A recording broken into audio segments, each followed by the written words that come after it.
सुरभि के एक बेटा सोनू 4 साल का था और माला की अभी कोई संतान नहीं थी। तभी बाहर से माला के पति मानव की आवाज आती है। सोनू बेटा, इधर आओ, देखो मैं तुम्हारे लिए क्या लाया। तभी मानव अपने बैग से एक रिमोट कार निकालता है। चाचू, ये तो बहुत अच्छी है, मैं इसे दादी को दिखाकर आऊं। सोनू फिर कार लेकर अपनी दादी के कमरे में चला जाता है। वहाँ दूर से माला चुपचाप खड़ी सब देख रही होती है। जिसे देखो सोनू सोनू बस सोनू, किसी को मैं तो दिखाई ही नहीं देती। अगले दिन सुबह माला चुपचाप घर से बाहर जाती है और अपने साथ जहर लेकर आती है और उसे अपने कमरे में छुपा देती है। सुरभि बहू, सोनू के लिए भी एक गिलास दूध ले आना। बस फिर क्या था, माला को मौका मिल गया। दीदी, सोनू को दूध मैं दे आऊं? आखिर वो मेरा भी तो बेटा है। ये सुनकर सुरभि को बहुत अच्छा लगता है। ठीक है, ये लो दूध का गिलास, लो दे आओ। माला सबसे नजर बचाकर दूध के गिलास में जहर मिला देती है। फिर उस गिलास को सोनू के हाथ में दे देती है। मुझे नहीं पीना ये दूध, मुझे दूध पीना बिल्कुल भी अच्छा नहीं लगता।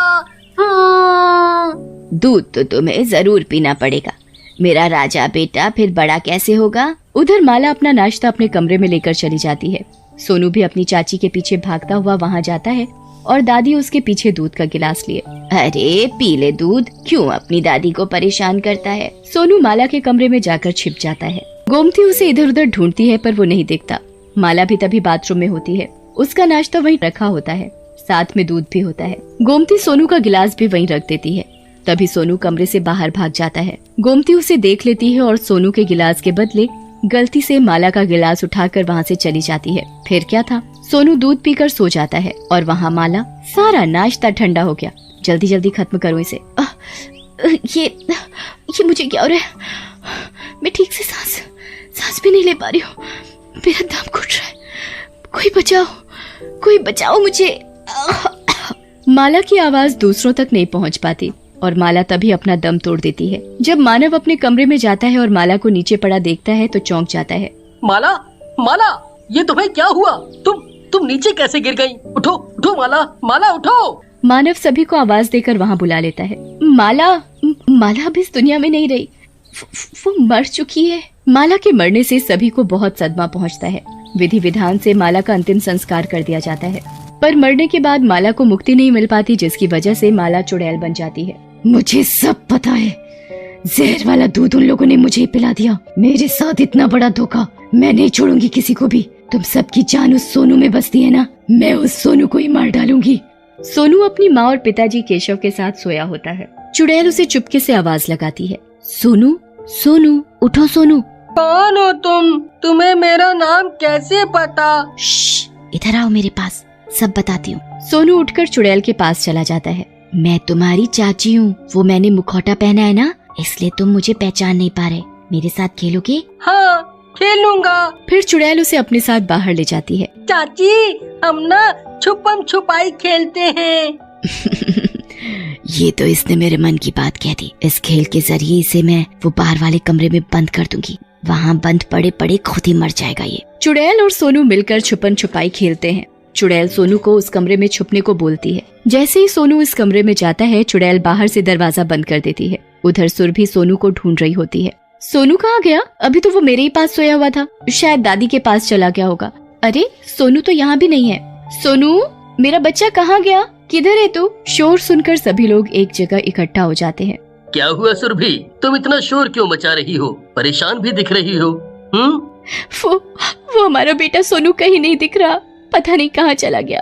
अरे ऐसे कैसे हो सकता है, वो हमारे साथ ही तो सोया हुआ था, फिर कहाँ जा सकता है? अरे खड़े क्यों हो तुम लोग, जाकर ढूंढो उसे। सभी मिलकर उसे ढूंढने लगते हैं। तभी अचानक मानव की नजर सोनू की चप्पल पर पड़ती है, जो उसी कमरे के सामने पड़ी थी जहाँ वो बंद था। भैया, वो देखो सोनू की चप्पल, कहीं वो उस कमरे में तो नहीं? चलकर देखते हैं। कमरा खोलते ही सभी हक्के बक्के रह जाते हैं, क्योंकि सोनू वहाँ नीचे सोया पड़ा था। सोनू, मेरे बच्चे तो मिल गया। दूर खड़ी चुड़ैल सब देख रही थी। इन लोगों ने आज तो इसे बचा लिया, पर अगली बार इस बच्चे को नहीं बचा पाएंगे। अगले दिन सभी अपने अपने काम में लगे हुए थे और सोनू वहीं खेल रहा होता है। आज ये सोनू मेरे हाथों से नहीं बच पाएगा। चुड़ैल पास में रखी प्रेस चालू कर देती है और जहाँ सोनू खेल रहा होता है वहाँ रख देती है। माँ, मेरे साथ खेलो ना। बेटा, मेरे पास बहुत काम है, मैं तुम्हारे साथ अभी नहीं खेल सकती, तुम जाकर अपनी दादी के साथ खेलो। ठीक है माँ। धीरे धीरे सोनू प्रेस के नजदीक जा रहा था कि तभी सुरभि की नजर प्रेस पर पड़ जाती है और जल्दी से भागकर वो सोनू को प्रेस से दूर कर देती है, पर गर्म प्रेस सुरभि के लग जाती है और वो चीखने लगती है। ओह, मेरा हाथ। क्या हुआ? तुम चीखी क्यों? मेरा हाथ जल गया। अगर मैं सोनू को नहीं पकड़ती तो मेरी जगह वो जल गया होता। मुझे तो लगता है कि हमारे सोनू पर कोई बुरा साया मंडरा रहा है। आज ही मैं तांत्रिक बाबा को बुलाती हूँ।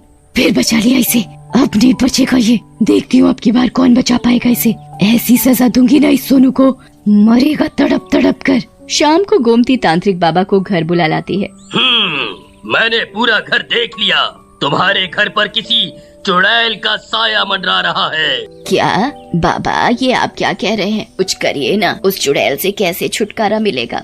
तुम्हें बिल्कुल भी घबराने की जरूरत नहीं। ये लो ताबीज, इसे अपने पोते की बाह में बांध दो। जब तक ये ताबीज इसके बंधा है, वो चुड़ैल इसका कुछ नहीं कर सकती। फिर तांत्रिक बाबा वहाँ से चला जाता है। गोमती सोनू की बाह में तभी ताबीज बांध देती है। चुड़ैल खिड़की से ये सब देख रही होती है। इनकी इतनी हिम्मत, अब देखना मैं सोनू को कैसे तड़पा तड़पा कर मारती हूँ। चुड़ैल फिर सोचने लगती है कि कैसे सोनू को मारकर अपना बदला लूं। हाँ, ये ठीक है, मैं उसे पास के तालाब पर ले जाऊंगी। उस तालाब में बहुत ही खतरनाक मगरमच्छ है। मैं सोनू को तालाब में धक्का दे दूंगी, फिर मगरमच्छ सोनू को नोच नोच कर खा जाएंगे।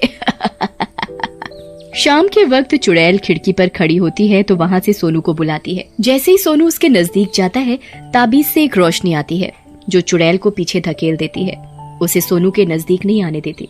ये सब उस ताबीज की वजह से हो रहा है। कैसे उतारूं उस ताबीज को सोनू के हाथ से? फिर चुड़ैल सोनू को बोलती है कि वो उसके साथ तभी खेलेगी जब सोनू उस ताबीज को उतार कर दूर फेंक देगा। सोनू अपनी चाची की बात मान लेता है और ताबीज को उतार कर फेंक देता है। अब तू मेरे हाथों से नहीं बच पाएगा, देखती हूँ कौन आता है तुझे बचाने। माँ, दादी, मुझे बचाओ। सोनू की आवाज सुनकर सभी बाहर आ जाते हैं। चुड़ैल सोनू को अपने साथ तालाब पर लेकर जा रही थी। वो तो कोई चुड़ैल है जो सोनू को अपने साथ ले जा रही है। अरे कोई तो बचाओ। भाभी, आप चिंता ना करो, हम सोनू को बचा लेंगे। तालाब पर पहुंचते ही सब हैरान रह जाते हैं। वो चुड़ैल तालाब के बीचों बीच सोनू को उल्टा लटकाए हुए थी और तालाब में कई मगरमच्छ थे। मेरा बच्चा सोनू, छोड़ दो उसे। उस मासूम ने तुम्हारा क्या बिगाड़ा है? बदला मैं इससे नहीं, तुम सबसे लेना चाहती हूँ, क्योंकि सोनू में ही तुम सबकी जान बसती है। इसके मरने से तुम सब दुखी होगे और मुझे बहुत खुशी मिलेगी। तुम हमारे पीछे क्यों पड़ी हो? ना तो तुम सब ने मेरा मरने से पहले ध्यान दिया और अभी भी पहचान नहीं पा रहे। मैं माला हूँ, सोनू की चाची, जो अपना बदला लेने के लिए चुड़ैल बन गई हूँ। माला, तुम्हारी मृत्यु कैसे हुई? हमें कुछ नहीं पता। इसमें सोनू की क्या गलती? सोनू के दूध में जहर मैंने मिलाया था, पर पता नहीं दूध का गिलास कैसे बदल गया और जहर वाला दूध मैंने पी लिया। हे भगवान, अगर आज सोनू मर गया होता तो। नहीं, ये सोचना भी पाप है। तुम उस मासूम से इतनी नफरत क्यों करती हो? मैं कभी माँ नहीं बन पाई, इसलिए तुम सबको मैं अच्छी नहीं लगती थी। तुम सब पूरा दिन सोनू सोनू बस सोनू करते थे। ये सब करने से पहले एक बार सोच तो लिया होता। तुम्हारे मरने के एक दिन पहले मैंने माँ से एक बच्चा गोद लेने की बात की थी और माँ मान भी गई थी। क्या सच में? ये मैंने क्या कर दिया? आज मैं जिंदा होती तो मुझे भी कोई माँ कहने वाला मिल गया होता। सोनू बेटा, तुम्हें मारने की सजा शायद भगवान ने मुझे पहले ही दे दी। ये लो सोनू को, आप सभी मुझे माफ कर दीजिए। इतना कहते ही चुड़ैल वहाँ से गायब हो जाती है।